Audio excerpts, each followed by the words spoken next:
Here's your science article reading for What Kind of Landscapes Keep Bees Healthy from April 2021. Abstract. Imagine a world without apples, watermelons, and sunflowers. It doesn't sound very good, does it? Unfortunately, it could actually happen. Bees help these and many other plants grow, but they have been dying. One reason for this is that bees are suffering from more diseases. But where do these bees' diseases come from? Does it have to do with our changing landscapes? To find out, we collected 890 humble bees and screened them for 3 pathogens. We also looked at the types and qualities of the landscapes where we found these bees. Then we created a mathematical model to help us work out how different landscapes affect bees. We found out that landscapes with lots of food, or flowers, for bees, and more nesting sites led to healthier bees. Our results highlight the need to protect natural landscapes to conserve wild bees. Introduction. Maybe you have heard that bees are really important for us humans, but do you know why? Bees are the greatest pollinators. This means they help many plants to reproduce. These pollinators are essential not only for the health of natural ecosystems, but for growing our food as well. In fact, scientists say bees are to thank for 1 in every 3 bites that we eat. Sadly, over recent decades, bee populations have declined. But why is that? There are several possible reasons. Habitat loss. The fewer flowers there are, the less food there is. Habitat loss also means there are fewer places bees can make their nests. Insecticides. These chemicals kill all types of insects, including bees. Climate change. Rising temperatures and changes to the climate harm bee populations. Pathogens, the things which cause diseases. Just like us, bees can get sick and die from different diseases. And that's not all. Too few flowers to feed off, for instance, means weaker bees with worse immune systems. Much like with us, poor nutrition increases our chances of developing various diseases. Insecticides and other factors can also mean bees are weaker and get sick more often. But how many bees suffer from diseases? And what things in the landscape have the greatest impact on their health? This is what we wanted to find out. Methods. We captured 890 worker bumblebees from different sites in Pennsylvania, USA. The various sites included lots of different habitat types. To test for different pathogens, we took some RNA from the bees. We then performed quantitative polymerase chain reaction, or qPCR.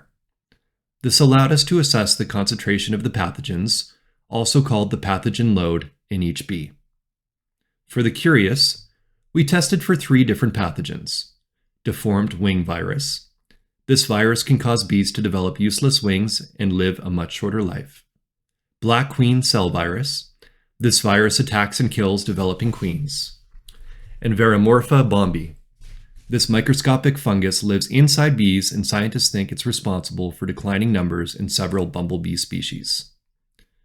To work out what each area of land was like, we looked at some databases. For each site, we gathered information about the number of honeybees, what the food and nesting supply was like for the bumblebees, the types of habitat, forest, crops, shrublands, etc., the weather, how much insecticides was used in the area. We added these data to the results about the bumblebee pathogens to create mathematical models. We used these models to predict how different landscapes impact bees' pathogen loads. Results. What factors in a landscape lead to a higher pathogen load in wild bees? Or in other words, what was it about a landscape that made our bumblebees sick? Lower food quality, especially in spring. Fewer nesting sites. More honeybees. Take a look at Figure 2 to learn more. Landscapes with abundant spring food resources and more nesting sites showed low pathogen loads in bumblebees. However, bumblebees who were around lots of honeybees had high pathogen loads. The graphs show pathogen load on the y-axis and then different things on the x-axis. For graph A, as honeybee numbers increases, the pathogen load, the diseases in bumblebees, also showed an increasing trend. In graph B, As spring food resources or variety of flowers increased, pathogen load showed a lowering trend or went down. In graph C, as nesting site quality increased, the pathogen load or diseases of bumblebees trended down. Discussion. Our results show that lots of food, or blossoming flowers, and nesting resources are very important for wild bee health. This is especially true in spring when new bumblebee colonies start to develop. Healthy nutrition at this stage is important for the bees to build strong immune systems. Sites with more honeybees make bumblebees sicker as well. This is because honeybees are not native and can carry diseases that infect bumblebees. Plus, honeybees tend to have higher pathogen loads because they live in larger, denser colonies managed by humans. All our results show how important it is to cultivate landscapes that are good for wild bees. Lots of flowers are vital for healthy wild bee populations because flowers provide their food. And it's not just the bees. All life forms need healthy ecosystems. Healthy ecosystems provide good food and shelter and ensure resilience against disease. Conclusion. Bees and other pollinators are vital for our planet and our own food supplies, but they are in trouble. So what can we do? Grow plants to feed bees. Wild bees emerge each spring and queens need food. Plants rich in pollen and nectar. Have a look at the Gardener's World article in the reference section to find out which flowers to grow. Or look up the best flowers for bees in your part of the world. Don't use chemicals in your yard or garden.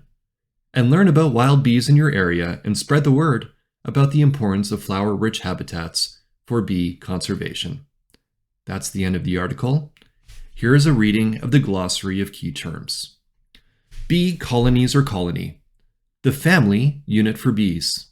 All bumblebees in this study were part of a colony. Every colony has a queen and worker bees. Ecosystem. An area where plants, animals, and other organisms, as well as weather and landscape, work together to form a bubble of life. Expression of a gene. The process by which a gene becomes a trait or characteristic. In a living organism, for example, you may carry the DNA for blue and brown eyes. But if you have brown eyes, it is the genes for brown eyes that have been expressed. Habitat loss. When natural or human activities damage the habitat so that it can no longer support its animals and plants as effectively. Immune system.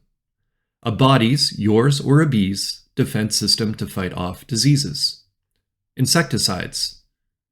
Substances used for destroying insects that would harm cultivated plants or animals. For example, farmers may use insecticides to protect their crops from insects that would eat them. Even beneficial insects like bees are destroyed by pesticides if they encounter them. Pathogen load. This number tells us how many copies of a pathogen are in a certain volume, like a milliliter of blood, for example. Generally, if it's high, it means that the pathogen is happy and the infection is worse. Native. Naturally occurring in an environment. Non-native species, animals or plants, come from elsewhere and make their home in a new environment, which can cause trouble for the life forms already living there. Pathogen. A virus, fungus, bacterium, or other microorganism that can cause disease in another organism. For example, the human immunodeficiency virus, or HIV, which causes the disease AIDS in people. Pollinator. An animal that moves pollen, the powder that fertilizes plants, from one flowering plant to another. The plant can make the seeds and then reproduce. A method for, qPCR, quantitative polymerase chain reaction. A method for creating multiple copies of a specific part of the genetic material from an organism. By making lots of copies, we can magnify and see what the genetic material is. Reproduce. Many flowering plants reproduce or make new plants through pollination. Pollen from the male part of a plant must reach the female part of the same, in some cases, or another plant. At this point, seeds can be formed from which new plants can grow. Seeds grow within fruits, which is how us humans benefit from pollination. Most flowering plants rely on insects and animals to spread their pollen. And RNA, or ribonucleic acid, is the step that converts the instructions stored in DNA into proteins. So, for example, your DNA may have instructions for blue eyes, and RNA makes that happen. Also see expression of a gene above. That is the end of the article.